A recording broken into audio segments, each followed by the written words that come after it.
listening to the Kennel, a Cleveland football podcast, episode 137. We're here to break down week 13 of the NFL.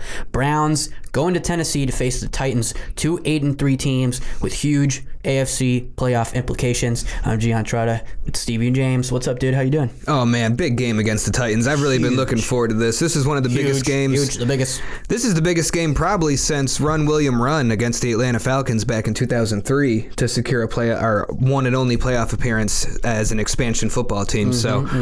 I'm beyond it's up amped. There for sure. Yeah, I'm beyond amped. The matchup is beautiful. Number 1 rushing against number 2 rushing. We'll get into it all today. If you're watching on YouTube, make sure you subscribe, like the video, comment on the video. If you're on any kind of podcast app, follow whatever. You can follow us on Twitter and Instagram and Facebook. Share the podcast. Follow us at Football Kennel. And the best thing you can do to support the show is just share it with your friends if you dig our content and if you love the Browns. If you love the Browns, you should probably dig our show at least to some extent. Yeah, and of course we're doing Kennel Quick Predicts. The return of Kennel Quick Predicts. We've skipped it because of having to skip a couple episodes due to a COVID emergency. How would you say? The vid emergency? Whatever. Anyways, so Kennel Quick Predicts. Solid effort. Hashtag Kennel Quick Predicts returns today. Let's get right into it. Let's get right into it, man. This is a big game. Game review. All right, let's dive right in. The Browns at Titans, both teams 8-3, huge playoff implications, I would say, and we're both very similar teams. They're very run heavy, obviously running the ball behind King Henry there. Ryan Tannehill has done a really good job as just under center, taking care of the football and throwing it when they need to. And then defensively, middle of the road defense, very similar to us. I would say probably better against the pass, not so much against the rush. Is that right? Am I right there? Let me check the notes. Yes. No, backwards. Better against the rush. Off to a strong start. Not that great against the pass. I was close. No, you did good, kid. They did stop. Well, I guess we'll just dive right in with the defense, or do you want to do the injury report first? Or yeah, any super notable names on the injury report there? Well, yeah, we did have Jack Conklin is a big one who's up there with a knee, but he had limited participation in practice, so he should be good to go in game time. Obviously, they activated Myles Garrett, his return after having to miss 2 games due to the COVID-19 restrictions. We do have, obviously, most recently, Rodney Harrison was put on IR from shoulder, was it? Yep, shoulder. So he'll be out. They were talking about having him back hopefully by the end of the season, so he's not out indefinitely. Well, they said the magical statement we haven't heard in a long time. He should be back in time for the playoffs. Should be back in time for the playoffs. Yeah, that's huge. But we picked up a random safety off of waivers from Kansas City, and then Sheldrick Redwine is also on the injury report, but seems to have had full participation today at practice, so that's hopeful going into the game. Wyatt Teller still on there, J.C. Treader. So our offensive line struggling in terms of at least some limited injury there. But they're coming through on game day, so we should be good. That does seem to be the case. And then another one that's someone who's definitely not playing Denzel Ward with the calf. That does suck. He'll probably miss a couple weeks. Looks that way. Yeah, and on the Titans front, nothing too crazy with the exception of, well, I guess a minor one, Harold Landry, their defensive end, who I think is really good, someone we liked when he was coming into the draft a couple years ago. He's got an illness. I don't know if it's COVID related. I don't know. It just says illness here. Probably should have dug deeper. Didn't. Sorry. But the big one, and there's a few other guys, but the big one I want to mention is A.J. Brown, their star receiver. He did not practice today on Thursday. So from what I was reading, he's probably going to go, but they're not really sure as they go through the week. So that would be huge. He's their leading receiver. He's the biggest threat on their offense besides Derrick Henry, and he's a receiver that's tough to tackle. He runs like a running back once he gets the ball in his hands. Big dude. So since we are talking about receivers, obviously A.J. Brown is the most important, but I am seeing here that their number 1 tight end also has a knee, did not participate either Wednesday or Thursday, so that could also be a big one. The Titans love to run 2 tight end sets like we do, and that's Jonnu Smith, who is their leading receiver, tight end. I mean, their leading tight end reception-wise. Perfect. All right, so that about sums up the injuries. Let's get into it, though. Looking at this game, some history. real quick, the last time we played obviously was last year for the home opener. The Titans came into Cleveland. We were probably the most pumped up we've ever been as a fan base going into last season. Yeah, the Sports Illustrated cover, all the crazy shit talking. All the hype after signing OBJ. Everything was there, and they beat our ass 43-13. Big blowout. It was embarrassing. It was definitely embarrassing. That was the year that Baker Mayfield openly said they took it for granted. They thought it was just going to come to them naturally. Yep. So we got blown out there, and that hurt a lot. The last time we beat the Titans was back in 2015 with Mike Pettin and Johnny Manziel at quarterback, which is kind of unbelievable. And the year before that, we completed one of the biggest comebacks in NFL history when we came back after being down 28-3, and Brian Hoyer led us to a 29-28 victory. I remember that. In 2014. That was an incredible game. I was going to say, I didn't note this in the doc, but from 2014, we've played the Titans every single season except, I believe, 2018. So, yeah, notable that we were able to that the last time we beat them was 2015 and haven't been able to beat them since then. So yeah, well, yeah, you can say that for a lot of teams until recently. So that's good. This game's going to be in Tennessee. The Titans are 4-2 at home. We're 3-2 on the road, which definitely isn't bad. Nope. Way better than we're used to. So, and the home advantage thing isn't as strong as it's been in years past because obviously fans and attendance and all that crazy stuff. But we were talking before we got started here and just kind of throughout the week. The Browns and the Titans have a lot of similarities. They're very similar teams in play calling, concepts, what they love to do. Obviously, running it heavy, having those tight end sets, a lot of play actions, a lot of rollouts. They do a lot of that stuff, a lot of trickery with just passing the ball to the backfield and things like that. With obviously having King Henry back there, who is, I have a little bit of a bias, so I think he's the second best running back in the NFL today, but some would argue he is the top. He is he's leading the league in a bunch of categories, has the most carries, the most yards. He's you wrote here, I don't know if you want to bring it up, but I thought it was an interesting tidbit since we haven't done the on pace for segment. Fun to point out he's on pace for 372 carries, which is the most since DeMarco Murray with the Cowboys in 2014 at 392. Yeah, you really don't see running backs get used at that rate. Yeah, it's usually a running back by committee. They used to. Yeah, it used to be very common to have, you had your running back that got over 300 carries. That was a trend through the 90s into the early 2000s. But I would say even at least for some teams into the early 2010s. Yeah, a little bit. And now you're seeing that with Dalvin Cook, with obviously King Henry, Derrick Henry. I like that. Yeah, it's kind of fun. Whatever. No, he's a beast. So he's a beast. I can't hate. I mean, I hate him today and leading up to Sunday, but then after, I'm going to continue to appreciate him. He's a hell of a player. Yeah, no, he's a great player, and like I said earlier in the episode, this is the number one rushing offense against number two rushing offense. Us being number one, them being number two. That is a fun fact and an interesting fact. We're actually the number one rushing offense, not them with the leading rusher. So exactly, it says something. Well, it helps, having a Chubb and a Hunt. Yes, it does. Hunt. A chunt, if you will. A chunt. There you go. It's good to have a chunt. But outside of just the running games, these teams are very similar in a lot of different ways. I think it's not just that we both like to run the ball and keep the passing game limited, but both teams are built around minimizing turnovers, minimizing penalties, playing tough on defense. While neither defense has been as great as I think either team would like to be at this stage, both defenses are still tough. I would say they're average to, in some instances, above average. Yeah, not fun to play against, at least. Nothing's a gimme with either of these teams. And the Titans being coached by Mike Vrabel, you know that they're just a tough, well-disciplined team. He's proven to be a really strong head coach. So he does a hell of a job. I mean, they're one of the least penalized teams this season and have the second best turnover differential because they rarely turn the ball. They rarely turn the ball over, rarely make mistakes. Yeah, big time. So if you're looking at their offense, they have the fifth best scoring offense in the NFL. They're averaging almost 30 points a game at 29.5. Pass yards a game, nothing crazy. They're at 22nd, which makes sense because, again, they are the second best rushing team, and that's what they're going to rely on. But even with that being said, Ryan Tannehill, who I liked in Miami and who had to deal with Adam Gase and ended up with the Titans as an afterthought behind Marcus Mariota, ends up taking over last year, dominates. Gets the extension. Yep, going into this year, he's been fantastic on the season, 2,600 yards, 23 touchdowns, 4 interceptions, and has only fumbled 1 time, so turnovers very minimal, and he's only been sacked 16 times, and we'll get into the Browns offense, but Baker Mayfield's only been sacked 17 times. So a lot of similarities there. Yeah, strong offensive lines, and then on top of that, Ryan Tannehill's been able to run for 150 yards and a couple touchdowns. So he's responsible for 25 touchdowns through 11 games.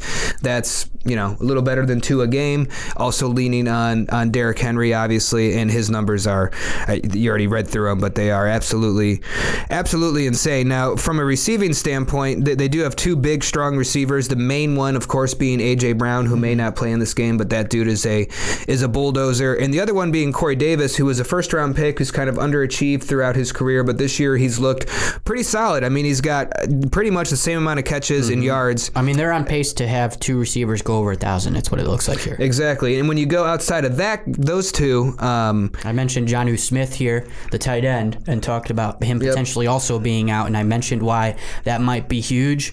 Look at this. Look at his stat line. I know it's not much in yardage and receptions, but 7 touchdowns, so he is a top red zone threat for them offensively. Yep. And then they have another good tight end, Anthony Firkser. Who hasn't been anything crazy, 29 catches, 282 yards. So it's the 2 receivers and the tight end. Outside of those 2 receivers, I think you're in pretty good shape. If they don't have A.J. Brown, I'm not going to feel bad for him because we don't have Denzel Ward, so we don't have our top corner. They don't have their top receiver. That would be ideal, but, if he plays, it is what it is. We'll have to deal with it. So they do also have Adam Humphries, who's coming off of a concussion. He's a decent slot threat. So. Yeah, one of those sneaky athletic white guys. Yeah, one of those guys. You got to watch out for those guys. Yeah. So looking at how that matches up with our defense, down here, we're giving up 26 points a game. Other funny thing that I'm looking at it right here, their defense is also giving up 26 points a game, so a lot of similarity. 25.9 to be exact. Yeah, that's why we don't have the tie. Slightly better they are. They're 20th, we're 21st in points allowed. But if you look at our defense, we've been good against the run for the most part, but we've kind of seen that collapse as of late. For example, last week against James Robinson, he's able to put up 128 yards on 5.8 yards per carry. And even when our rushing defense was like putting up top 5 numbers earlier in the year, I was still very worried about it. Nonetheless, we still have, despite a big game to James Robinson, and obviously the missing key here is Myles Garrett. We lost him for 2 weeks, and you can tell that besides against the Eagles, who just offensively were horrible, we obviously tend to struggle when Myles Garrett isn't there. I think there was a game that he was limited due to injury. He did play, but he didn't play every down, and we also did horrible against the run that game, but I can't think of it right now in the moment. But yeah, I mean, pretty notable that, like you said, against James Robinson, we allowed those kinds of stats, but also letting Mike Glennon throw all over us, 2 touchdowns, allowing a 96.7 rating. Not a good look for a defense that should be above average. Yeah, one would hope. And against Derrick Henry, you have to really be all over it. And what's scary is we see it all the time with our offense is the play action. So if you sell out for Derrick Henry, now you got to deal with Ryan Tannehill, who's been playing fantastically, especially off of play action. So it's an extremely tough test. I think we're getting Taki back, and I was reading an article about him. According to Pro Football Focus, he's one of the top linebackers against the run this year. One of the top rated linebackers. Injury report. Yeah, he was COVID related. I think so. I think so too. Because he had the big interception and then he couldn't play the next game. I forget what the. He was out. You are correct, and I do what believe the story you're is right about. But I'm impressed that he's Pro Football Focus, take it with a grain of salt, but he's one of the top rated linebackers against the run. So this is definitely a game you need people like him in to try to slow down Derrick Henry as much as possible. And he did test positive for COVID, so he was okay. He did. Was out, but he's back. He was out but it does jeopardize. That could be a problem. So you did read that he's back? I think so. I feel pretty confident about it. But when looking how to deal with the Tennessee Titans offense, I mean, there's really not a good answer. I mean, if you sell out to stop the run, then there's the chance of getting beaten by the play action. When you have someone like Denzel Ward in, it's a little easier to say that we're going to sell out for the run and just play man on the outside and let them try to beat our corners in man-to-man. But I don't think that's necessarily the best idea with the safety situation that we have going on. And like I just said, Denzel not being in. Now, if A.J. Brown's not going to be in the game, then maybe that's a situation where you can put an extra safety in the box. Their tight end's a little hobbled, so you put the extra safety in the box, you sell out for the run, and you play man on the outside and hope for the best. So I think an aggressive approach like that may be the best way to approach it. But I'm not a coach in the NFL for obvious reasons. Outside of that, I mean, for obvious reasons. Yeah, if you just set up your base defense and don't make any adjustments, Derrick Henry's going to kill you. Their offensive line's been awesome, and he's been awesome too. Dude's just ridiculous. I mean, he's like 6'3", 250 pounds and fast, so it makes it a huge pain in the ass, to say the least. But that's why a great way to limit their offense is by keeping the ball away from it, which we can do with our rushing attack. Going over to our offense, compared to the Titans offense, we're not scoring it at quite high as a clip. We're at 24.1 points per game, which is good for 18th in the NFL. We do have the number one rushing attack. Pass yards per game, we're only at 30th, and that is because we're so committed to the run. But if you look at Baker Mayfield on the season, 17 touchdowns, 7 interceptions, only been sacked 17 times, and he hasn't thrown an interception in going on over 4 games now. Didn't throw a single interception in the month of November, which they've been preaching. It's important, and he's been able to make that adjustment. And then going into our rushing attack, which is all built off of, starts and ends with Nick Chubb, who on the season is over 700 yards now, 6 touchdowns, and the big one averaging 6.25 yards per carry, or 6.3 if you round up. Crazy that he missed the 4 games, and he's already our leading rusher. Yep, just like that. Way less carries than Kareem Hunt, 157 compared to 115 for Nick Chubb. Yep, and he's 6th in the NFL in total rushing, tied for 6th, so he has a chance of breaking the top 5 after this game if he has another big performance. And what's crazy, Jim Brown's best season, he averaged 6.4 yards per carry. Jim Brown had no other season where he averaged more than 5.9. Nick Chubb's sitting here averaging 6.3. He has a legitimate chance. I mean, we'll see. It's going to be tough, but he has a chance of breaking Jim Brown's record for yards per carry for a Cleveland Brown. I mean, and this is in the modern NFL. Like, it's completely unheard of. Sure, what he's doing. It does not happen, right? We're so focused on the pass. Yeah, which is why I keep saying that Nick Chubb's just one of the best running backs ever, and I think he's only going to continue to cement that. So in this game, we need to play ball control. We need to be able to consistently run it with Nick Chubb, with Kareem Hunt, but at the same time, looking at the Titans' defense, they're very susceptible to the passing game. They're 28th in the NFL in passing yards allowed per game, middle of the pack for running the ball. So I think we'll be able to run on this team, but I think there's a lot of opportunity to throw on them as well. And I wouldn't be surprised. Stefanski hasn't done this in a while. We saw him do it against the Colts, was I think the last time we really came out with Baker throwing the football. Against the Colts, I think Baker had... Right, it was that first half, that crazy he had half. He had like 25... He struggled the second half, but then we just ran it a bunch. Yeah, he had like over 25 pass attempts in the first half, and you could tell that the Colts were not prepared for that in any type of way, and then it calmed down in the second half. He struggled a little more, but we really committed to the run. And then he threw the 2 interceptions. So I think that, those kind of knock on what he did. But I was going to agree with you. I think that should be,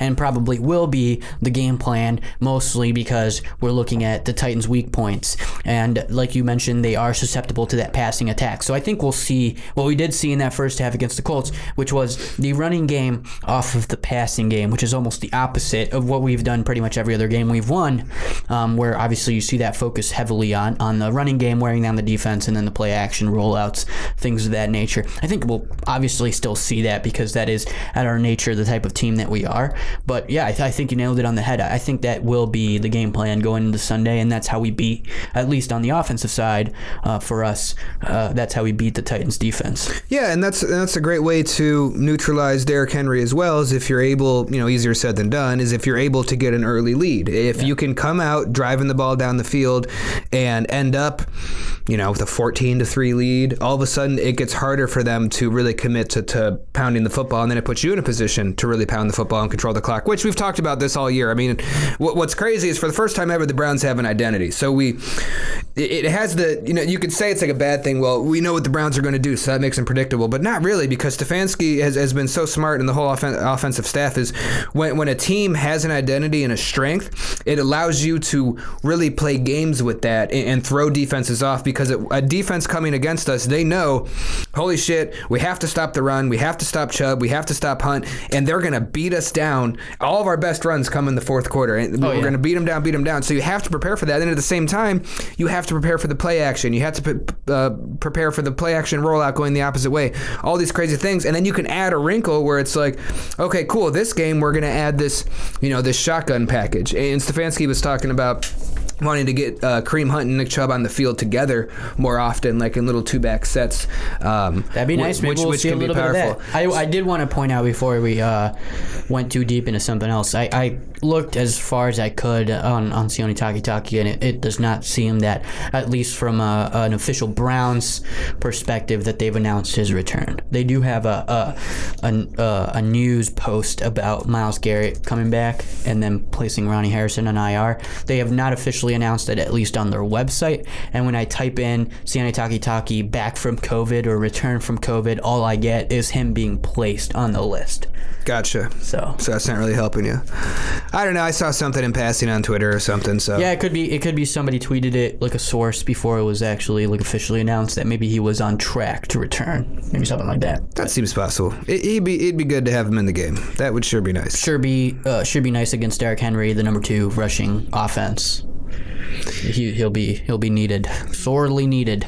Yeah, going to be tough. So really, it's funny because I feel like almost every game we're kind of saying the same thing, where it's like, okay, key to the game, get to an early lead, control the football with the running game, use play action. How do you stop Derrick Henry from getting the ball? Keep him off the field. We extend the play.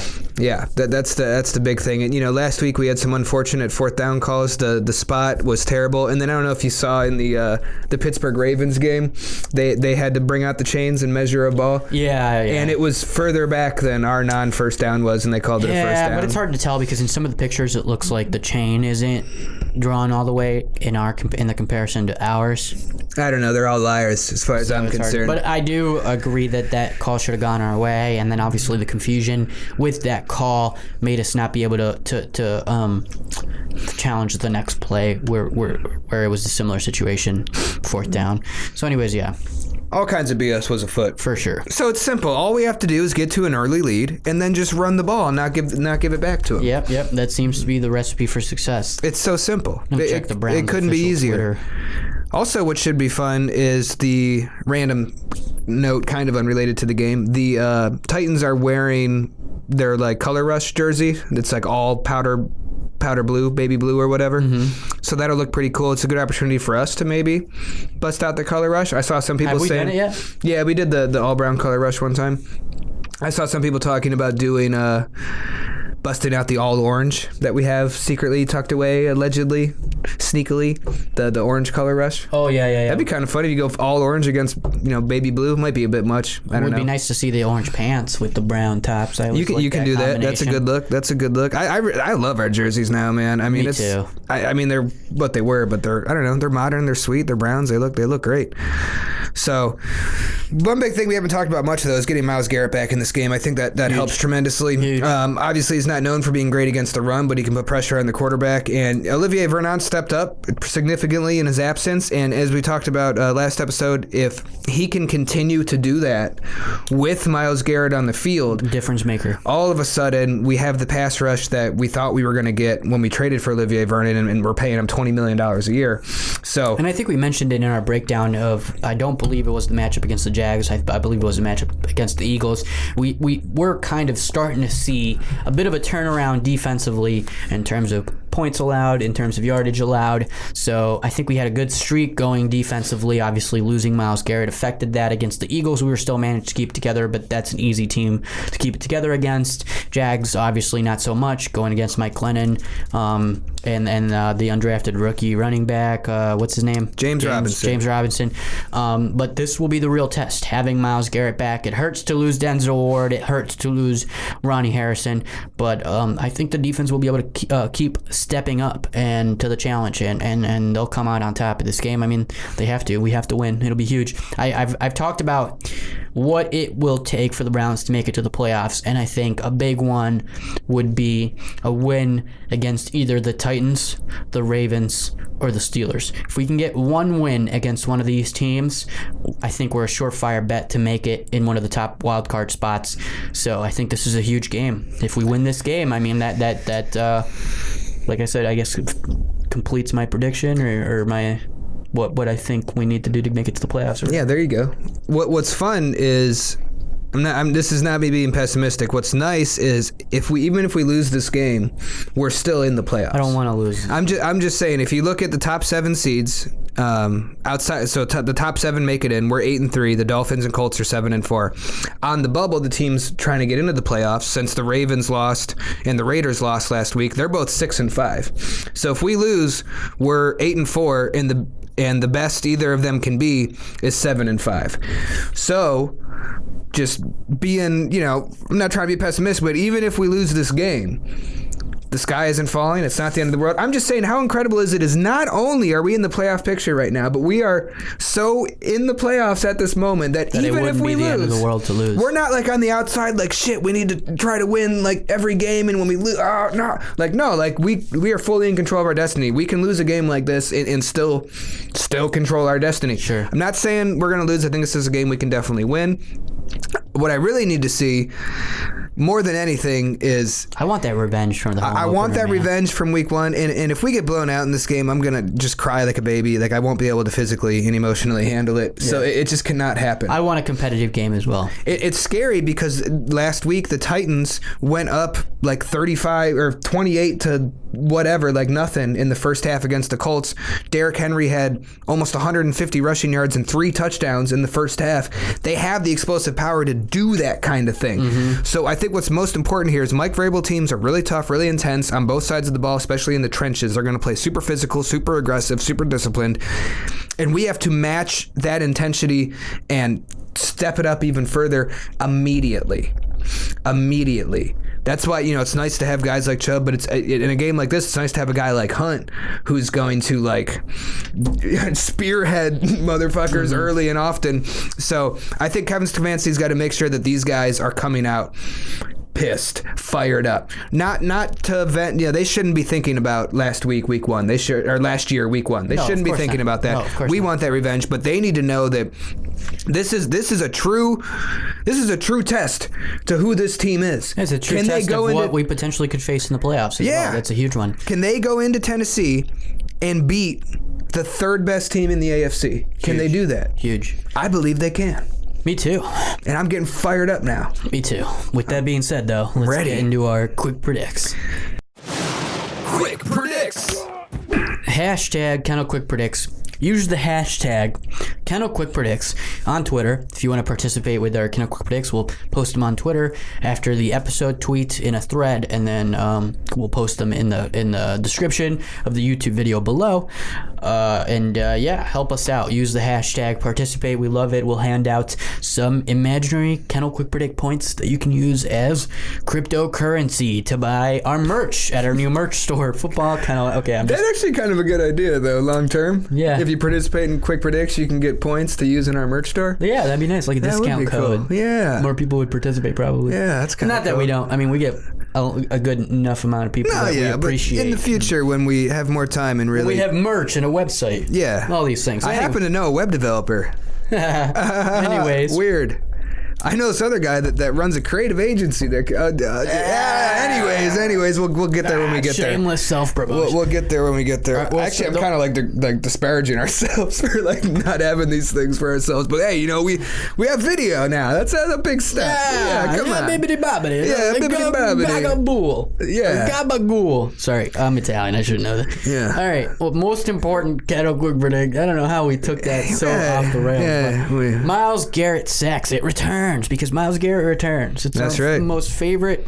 Yeah, we just took time off because Myles Garrett was, and we were like, what's the point? Yeah, what's the point? He has COVID. We probably have COVID too. We should probably just from our fan interactions with him. Yes. 'Cause we know him personally and talked to him. We hung out with him while he had COVID. Well, I Probably gave him COVID. I usually break into his bedroom at night and just lay next to him. And just stare at him. Yeah, I just lay next to him and and don't I breathe with my mouth. Yeah, and I almost touch him, but don't. You know what I mean? Yeah, but you can kind of feel it though. Yeah, it's good. I don't know how he doesn't wake up. He probably knows we're there and just likes it. Yeah. Myles Garrett sacks. Stevie, what's your sacks. kind of quick prediction? I'm gonna go 2 sacks. I'm gonna go with a mild 1 sack, and the reason why is because he is coming back from the COVID. We don't know what his state is gonna be like, and I'd like to see some of what's his name, Olivier Vernon, doing some stuff with Myles Garrett out there. So 1 sack for Myles Garrett. Fine. Next quick predict. Henry rushing totals. Derrick Henry, his rushing total, yardage wise.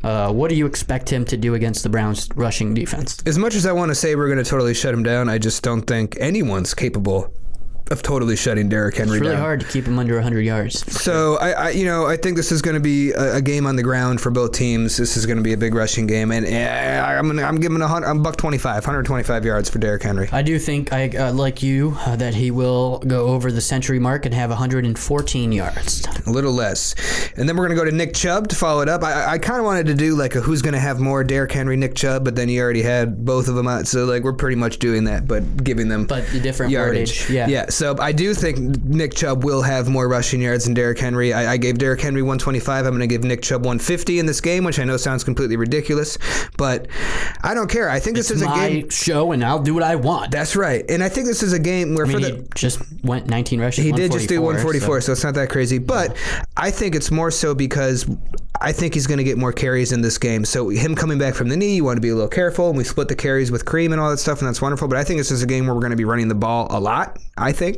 And as a result, I think this is a game where we see Nick Chubb with the 25, 26 carry range, and Kareem Hunt still with 12, 13, 14 as well. I think you could easily see us go for over 40 carries in this game total.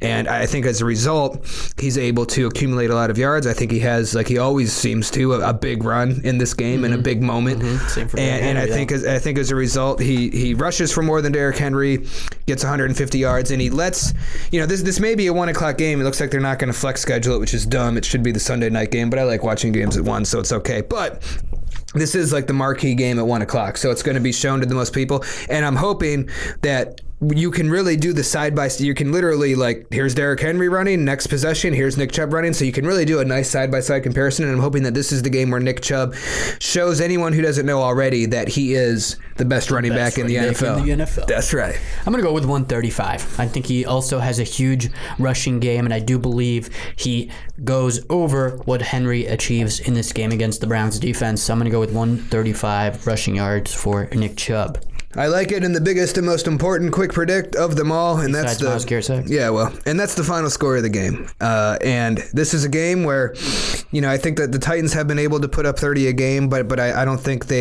obviously they haven't faced a number 1 rushing attack, so I think we have a very strong opportunity to limit their opportunities, which will limit the score for them. So it is a long way of saying I think in this game we're able to hold them to 21 and the Browns get 24. Browns win 24-21. I think this game is going to be close. It's going to be a nail biter, and I'm terrified but excited. I'm terrified but excited too, because like you, I do think it's going to be a very close game. On the other side though, I don't believe either of these defenses will be able to keep up with the wear and tear of trying to stop a Derrick Henry or a Nick Chubb. So I think we're looking at a high-scoring, close game with a Browns victory, 32-29. I love it. Going for the victory as we do every week. Always predict the Browns to win. Looking back at our schedule prediction from episode 120, I had the Browns winning. You had the Browns winning. I had them sitting at 9-3 after this game. You had them sitting at 7-5. We both have had them go winning out for the rest of the year. So I think it's safe to assume that we'll also be predicting a win every week as we go throughout the rest of the year. Yes, it looks that way. Yeah. So I said I would follow my prediction moving forward. I see what you did there because you knew. I didn't. All right. But now I do. But yeah, big game. Very excited.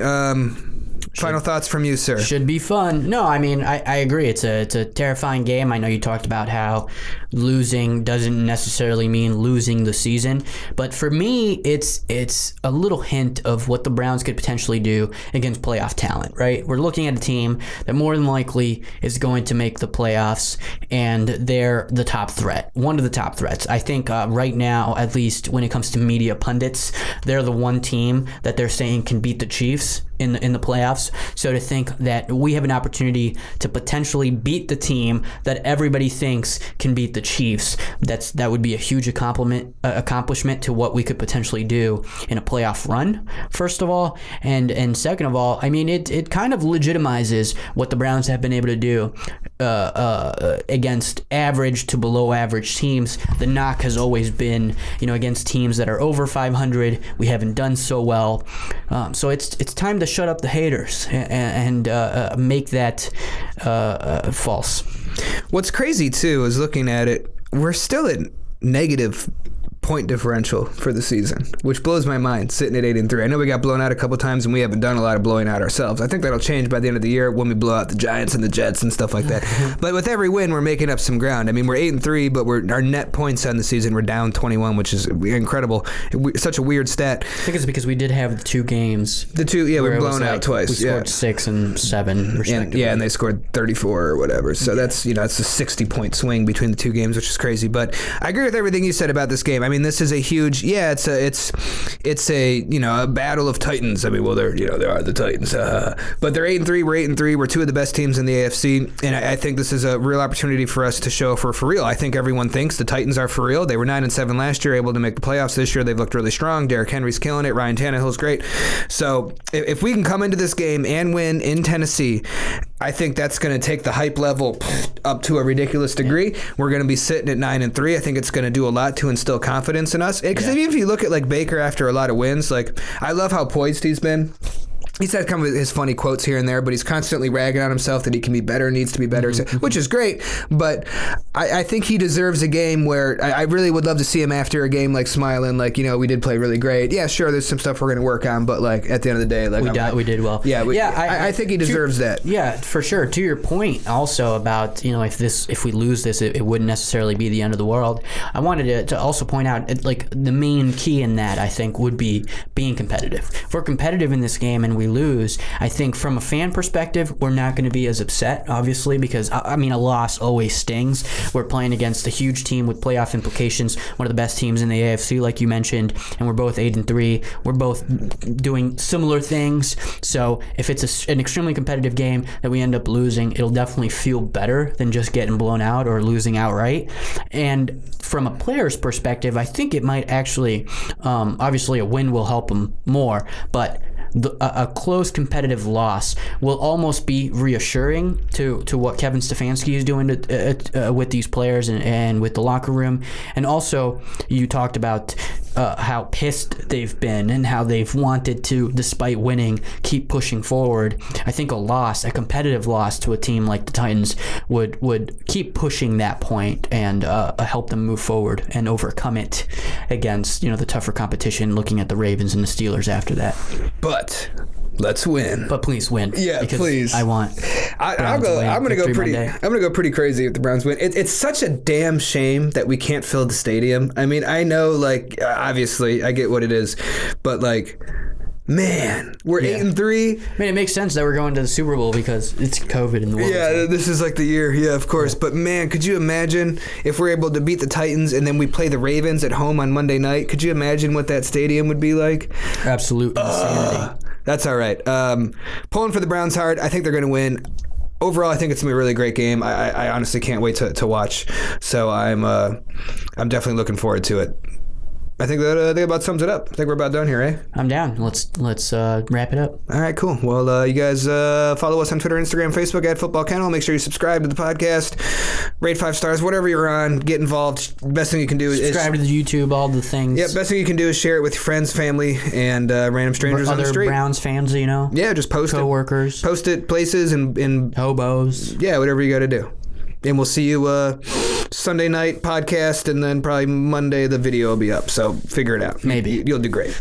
Close. Yeah, you know where. I guess. Yeah, go Browns. Go Browns.